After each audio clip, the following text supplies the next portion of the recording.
American युगको अन्त्य सुरु भइसकेको छ भन्ने बहस एक दशक अगाडि सुरु भएको थियो। 2008 को जो वित्तीय सङ्कट अमेरिकामा देखा पर्यो र त्यसपछिका कतिपय राजनीतिक घटनाक्रमहरूमा अमेरिकाको निरन्तर असफलताको एउटा लामो प्रक्रिया चल्यो, दुनियाँमा चल्यो। जस्तो रुस जर्जिया युद्ध भयो, क्रिमियाको घटना भयो, अब यस्तै गरेर जस्तो अफगानिस्तानबाट अमेरिकाको पलायन भयो। हुँदा चाहिँ गएको अगस्त, यो भर्खरै केही महिना अगाडि अमेरिकन विदेश मन्त्री ब्लिङ्केनले एउटा जोन हपकिन्स विश्वविद्यालयको एउटा कार्यक्रममा यो व्यवस्था अब काम नलाग्ने भइसकेको छ, अहिलेको जो विश्व व्यवस्था छ यो चाहिँ लगभग धराशायी भइसकेको छ भन्ने कुरा भनेका थिए। र सायद मलाई लाग्छ त्यो अमेरिकनहरूले औपचारिक रूपमा घोषणा गर्नको निम्ति ब्लिङ्केनलाई त्यहाँ बोल्न लगाएको थियो, एउटा मानसिकता बनाउनको निम्ति। र अहिले त्यसैलाई चाहिँ पुष्टि गर्दै अमेरिकी राष्ट्रपति जो बाइडेनले 21 अक्टोबरका दिन वाशिङटनमा भएको एउटा स्वागत कार्यक्रमलाई सम्बोधन गर्दै त्यो भविष्यवाणी चाहिँ उनले आफ्नै मुखबाट घोषणा गरे र उनले अमेरिकी नेतृत्वको व्यवस्था, विश्व व्यवस्था समाप्त भइसकेको चाहिँ तपाईको जानकारी गराए। र यो चाहिँ धेरैको निम्ति अनौठो लाग्न सक्छ, विशेष गरिकन यो पश्चिमा स्कुलिङबाट आएका मानिसहरू अथवा पश्चिमी शक्तिहरूको दलाली गर्नेहरू जसले अमेरिका र युरोपलाई अझै शक्ति, अजम्मरी शक्ति मान्दै आएका थिए, अथवा उनीहरूले लादेका मूल्य मान्यता, उनले प्रतिपादन गरेका मूल्य मान्यताहरूलाई चिरकालीन हैन कहिले पनि चाहिँ तपाईको नष्ट नहुने चिज छानेका थिए, उनको निम्ति चाहिँ बडो अनौठो खालको चाहिँ घोषणा हो बाइडेनको यो। उनले के भने त भन्छ भने current US led world order has sort of run out of system अनि Washington will save the system that replace it. एउटा त त्यो जो अमेरिकन नेतृत्वको विश्व व्यवस्था, बाइडेनको भाषामा जर्ज बुशले सोभियत सङ्घको विघटनपछि जर्ज बुशले घोषणा गरेको अमेरिकी नेतृत्वको युनिपोलर विश्व अथवा एक ध्रुवीय विश्वको उदय भयो भने जर्ज बुशको पालामा जो घोषणा भएको थियो त्यो व्यवस्थाको अन्त्य भयो भन्ने कुरा बाइडेनले गरे। र उनले साथसाथै के भने त भन्छ भने अब अमेरिकाले अर्को नयाँ विश्व व्यवस्था निर्माण गरेर चाहिँ यो पुरानो व्यवस्थाको ठाउँ लिनेछ, यो चाहिँ काम नलाग्ने भयो हैन, यो समाप्त भयो। अब अमेरिकाले नयाँ बनाउनेछ भन्ने कुरा पनि गरे उनले। तर त्यो नयाँ विश्व व्यवस्था के हो मलाई लाग्छ त्यसबारे जो बाइडेन पनि अनभिज्ञ छन्, उनीहरूलाई केही पनि थाहा छैन। जस्तो मेरो आफ्नो बुझाइ के छ भन्छ भने अमेरिकनहरू, युरोपियनहरू, विशेष गरेको अमेरिकनहरू जो अत्याचार विश्वमा उनीहरूले लाद्दै आए हैन, यसबाट हट्न चाहन्नन् हैन, यो सबैले बुझेको कुरा हो, यसबाट हट्न चाहन्नन्। अब यसबाट हट्न नचाहेपछि अब उनीहरूले बनाउने अर्को विश्व व्यवस्था के हो सायद त्यो जानकारी पनि उनीहरूलाई छैन, एउटा कुरा त छैन। दोस्रो चाहिँ उनले त्यो नयाँ विश्व व्यवस्थाको एउटा चाहिँ पहलकदमी सुरु भएको घटनाका रूपमा दुईटा कुरा उल्लेख गरे जो साह्रै हास्यास्पद सुनिन्छ। उनले त्यो भनेको हेर्दाखेरि उनको नयाँ विश्व व्यवस्थाको सोचभित्र केही पनि छैन भन्ने कुरा बुझिन्छ। एउटा घटना इमेक जस्तो इन्डिया के अरे चाहिँ मध्यपूर्व र युरोपसम्म पुग्ने एउटा करिडोर बनाउने जो चाहिँ घोषणा G20 को बैठकमा दिल्लीमा चाहिँ एउटा सम्झौता गराएको थिए, त्यसलाई चाहिँ उनले यो दिशातिरको एउटा कदम भने। र अर्को उनले के गरे भन्छ भने अगस्त महिनामा अमेरिकाको क्याम्प डेभिडमा जापान र दक्षिण कोरियालाई बोलाएर कसरी त्यहाँ चीन र चाहिँ उत्तर कोरियाका विरुद्धमा एउटा चाहिँ बलियो सैन्य गठबन्धन बनाउने भन्ने विषयमा चाहिँ उनले छलफल गरे, एउटा सहमति गराएको थिए। यो दुईटा घटनालाई उनले चाहिँ नयाँ विश्व व्यवस्थाको दिशामा कदम भनेका छन् कि जबकि यो दुईटै चाहिँ घटनाहरू नराम्रोसँग धरापमा परिसकेका छन्। अब त्यो बाहेक अरू चाहिँ नीति के हो, सिद्धान्त के हो भन्ने कुरा पनि छैन।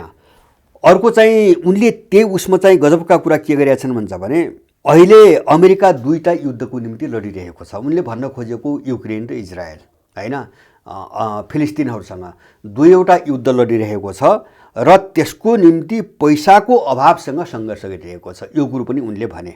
अमेरिकासँग पैसा छैन र उनले त्यही सम्बोधनमा के भने भन्छ भने अमेरिकाको विश्वसनीयता कम भएको छ, विश्वव्यापी रूपमा अमेरिकाको विश्वसनीयता कम भएको छ। र अस्ति भर्खरै चाहिँ जो राष्ट्रसङ्घको महासभा भयो त्यसमा रुसी विदेश मन्त्रीले हाम्रो विश्व व्यवस्थालाई अथवा अमेरिकी नेतृत्वको विश्व व्यवस्था जो चाहिँ अब उनले ढल्यो भनिरहेका छन् त्यसलाई झुटको साम्राज्य भनी संज्ञा दिए आदि इत्यादि कुराहरू उनले गरे। उनले भनिरहेका छन् अमेरिकासँग पैसा पनि छैन, जस्तो दुईटा त्यो पनि क्षेत्रीय स्तरका युद्धहरूलाई थ्याक्न अमेरिकासँग पैसा छैन, पैसाको निम्ति सङ्घर्ष गरिरहेको छ, एउटा कुरा उनले त्यो स्वीकार गरेको। अर्को यथार्थ के हो भन्छ भने अमेरिकन 91 मा अमेरिकन नेतृत्वको जो विश्व व्यवस्था चाहिँ सुरु भएको कुरा उनीहरू गर्दैछन् त्यो बेला र अहिलेको युरोप अमेरिकाको सम्बन्ध एउटै छैन। र मलाई लाग्छ अमेरिकाको नेतृत्वमा युरोपियन मुलुकहरू अब अर्को विश्व व्यवस्था निर्माण गर्ने बाटोमा अब जाँदैनन्। किन भन्छ भने प्रशस्त दरार आइसकेको छ। यद्यपि अहिले चीनको चाहिँ डरले अथवा रुसको डरले युरोपियनका कतिपय देशहरूले अमेरिकालाई समर्थन गर्ने उसको कित्तामा उभिने काम गरेका छन्। त्यसभित्र युरोपियनको पनि आफ्नै समस्या छ, त्यो बेग्लै कुरा। तर युरोपियनहरूले यो अफगानिस्तानको घटनापछि हैन अब अमेरिकामाथि भर परियो भने अब डुबिन्छ भन्ने निष्कर्ष निकालेर उनले आफ्नो चाहिँ सेना बनाउने निर्णय गरेका छन्। युको सेना बनाउने, युको आफ्नो प्रतिरक्षा प्रणाली पनि बनाउने स्वतन्त्र र आफ्नो स्वतन्त्र अर्थनीतिको पनि चाहिँ विकास गर्ने विदेश नीति अर्थनीति अब सामरिक नीति सबै आफ्नो बनाउने भनेर उनीहरू लागिसकेका छन्। यो अवस्थामा अब अमेरिकाको नेतृत्वमा अहिलेसम्म जसरी चल्यो त्यसरी चाहिँ युरोपियन देशहरू आउने कुनै पनि सम्भावना छैन। र अमेरिकनहरू मलाई लाग्छ एउटा आफ्नो अब अन्त्यको दिन गन्नु बाहेक उनीसँग कुनै विकल्प छैन। अब अन्त्यको उनले आफै घोषणा त गरे, अमेरिकी नेतृत्वको युनिपोलर विश्वको अन्त्य भयो भन्ने घोषणा त गरे। तर अब त्यसलाई अर्को के चिजले रिप्लेस गर्ने हुन्, के चिजले चाहिँ तपाईँको विस्थापित गर्ने हुन् त्यो बारे न उनलाई कुनै जानकारी भयो जस्तो मलाई लाग्छ। र वस्तुगत आधार र परिस्थिति हेर्दाखेरि अमेरिकनहरूसँग अब त्यो आधार पलाउँछ भन्ने चाहिँ मलाई चाहिँ लाग्दैन। यो एक खालको तपाईँको कुण्ठा, उनीहरूको एक खालको चाहिँ तपाईँको कुण्ठाभन्दा बढी केही पनि देखिन्न। दोस्रो कुरा, अब दोस्रो पाटो एउटा त अमेरिकनहरूको जर्जर अवस्था, आफ्नै जर्जर अवस्था र खस्किसकेको साख इज्जत। दोस्रो चाहिँ युरोपियन देशहरूसँग बढेको अविश्वास। र तेस्रो अर्को महत्त्वपूर्ण कुरा जसको सामना गर्ने उनीहरू भनिरहेका छन् ती शक्तिहरू एकदमै व्यवस्थित ढङ्गले धेरै अगाडि बढिसकेका छन्। जस्तो रुस र चीनको नेतृत्वमा ब्रिक्स व्यापक रूपमा चाहिँ तपाईँको त्यसको दायरा बढिरहेको छ, ब्रिक्स समूहको दायरा बढिरहेको छ। जस्तो अहिले पनि त्यहाँ निवेदन दिने देशहरूको ताती छ, झन्डै 20 देशहरू अहिले पनि चाहिँ लाइनमा छन्, निवेदन दिएर लाइनमा छन्। 20 वटा अरू देशहरूले इच्छा व्यक्त गरिएका छन्, 6 वटा देशहरू थपिएका छन्, जसभित्र अमेरिकी गठबन्धनकै भनिएका युएई र साउदी अरब जस्ता देशहरू अहिले भर्खरै ब्रिक्सको सदस्य भएका छन्। एउटा ब्रिक्सको चाहिँ तपाईँको विस्तार, दोस्रो चाहिँ बीआरआई, चीनले भर्खरै चाहिँ तपाईँको किन बीआरआई पनि एउटा सैद्धान्तिक एउटा विश्वको भोलिको चाहिँ तपाईँको व्यवस्थालाई कुन स्वरूपमा ढाल्ने भन्ने रणनीतिकै एउटा अंश हो बीआरआई पनि। बीआरआई को अहिले 10औं वार्षिकोत्सव भर्खर चीनमा भयो, 140 वटा देशको प्रतिनिधित्वमा र निकै उल्लासपूर्वक निकै सफलतापूर्वक सम्पन्न भयो। अब चीनले तपाईँको GSI global security initiative, global development initiative, global civilisation initiative एउटा पूर्ण सिद्धान्त अगाडि सारिसकेको छ विश्वलाई कसरी जोड्ने भनेर हैन। एउटा नयाँ विश्व व्यवस्थाको गृहकार्यको दिशामा चिनिया र रसियनहरू धेरै अगाडि बढिसकेका छन्। र त्यसमा पनि अहिले युक्रेन द्वन्द्वपछिको जो समीकरण देखिन्छ दुनियाँमा त्यो समीकरण पूर्ण रूपमा पश्चिमाको विरुद्धमा चाहिँ तपाईँको उत्रिसकेको हुन्छ। जस्तो साउथ सोलिडेरिटी भने यसभित्रका हामीले मुद्दा हेरौँ हैन।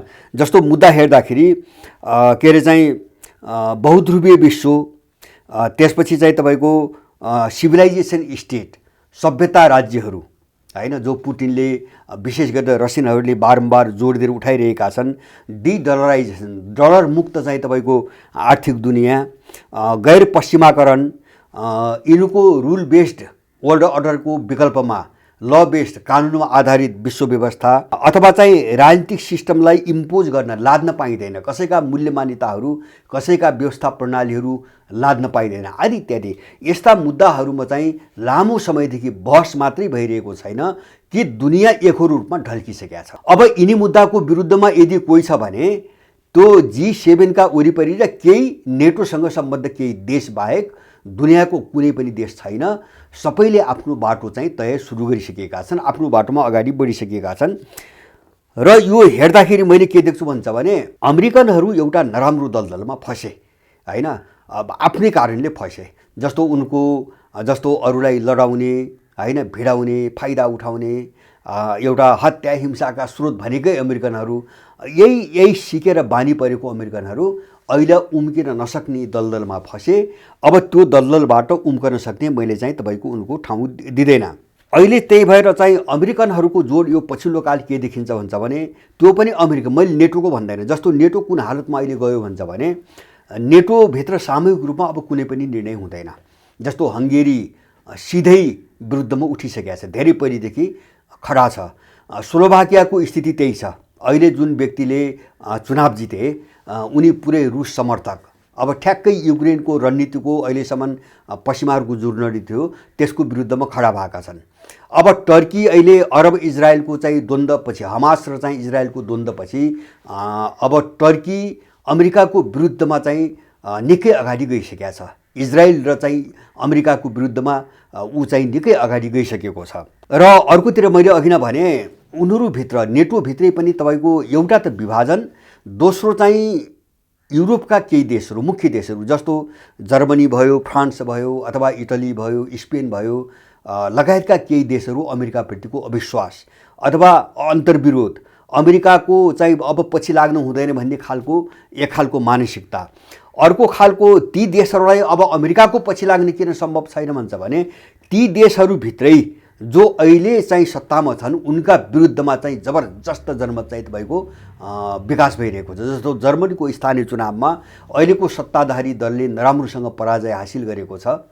अहिले पनि फिलिस्तिन र चाहिँ इजरायलको सङ्घर्षलाई लिएर अस्ति भर्खरै बेलायतमा 1 लाखको प्रदर्शन भयो। जर्मनीको 1 दर्जनभन्दा बढी सहरमा लाखौँ मान्छेहरूले प्रदर्शन गरे। फ्रान्समा त्यही छ, बेल्जियममा त्यही छ। स्पेनले त ईयूको नीतिको विरुद्धमा आफ्नो स्ट्यान्ड लियो। त्यति मात्रै होइन कि युरोपियन युनियनका 842 कर्मचारीले त्यो युरोपियन कमिसनको जो अध्यक्ष छिन् एउटी महिला, उनको विरुद्धमा उनको मोनोपोली हैन, एक्लै चाहिँ ईयूको नीतिको घोषणा गर्ने त्यसको विरुद्धमा 842 जना कर्मचारीहरूले विद्रोह गरेका छन् हैन। यो हालतबाट उनीहरू गुज्रिरहेका छन्।